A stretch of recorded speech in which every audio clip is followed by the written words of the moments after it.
అంటే ఒక్క సీటు కూడా రాలేదంట. మేము ఇప్పటి నుంచి కాదు, కన్నాయిగూడెం మండలంలో కాంగ్రెస్ నాయకులు మా భుజాల మీద ఎత్తుకొని మేము ప్రతి క్షణం అనుక్షణం ఓకే రాజ్యాంగం ప్రకారం ఫస్ట్ ఎస్సీలకు, ఎస్టీలకు, అనేది ఏంటంటే తర్వాత బీసీలకు ఓకే అక్క పర్లేదు. అయితే ఒక్కటన్నా రావద్దా మాకు పార్టీ తరఫున మాకు 42 రిజర్వేషన్ 42% ఇస్తానని ఒప్పుకున్నారు. మా కన్నాయిగూడెం మండలంలో కనీసం ఒక్కటి కూడా రావద్దా బీసీలకు? మమ్మల్ని 2 జనరల్ ఇప్పుడు 2450 మంది ఉన్న ఎస్టీలకు 7 స్థానాలు వచ్చినాయి.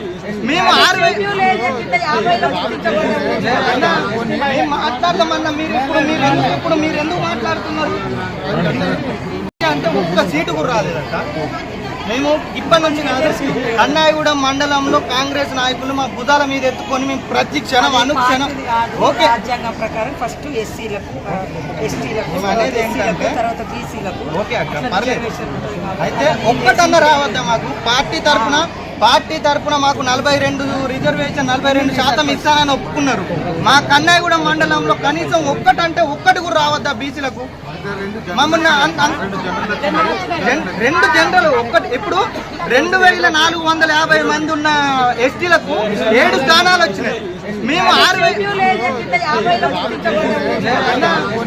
మాట్లాడదామన్నా మీరు ఎందుకు మాట్లాడుతున్నారు అంటే ఒక్క సీటు కూడా రాలేదంట.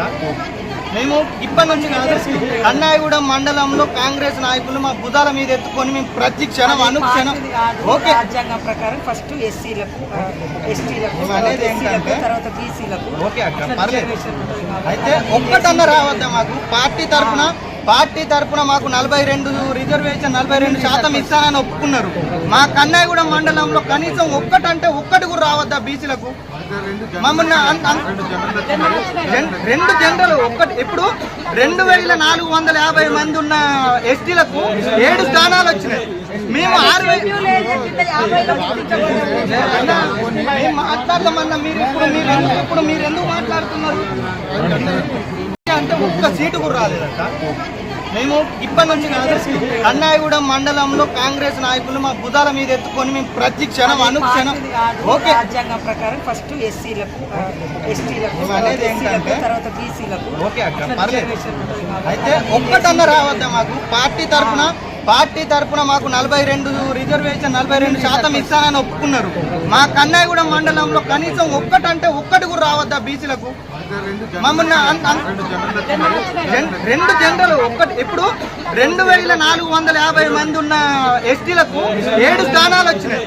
మేము 6,000 మాట్లాడదామన్నా మీరు ఎందుకు మాట్లాడుతున్నారు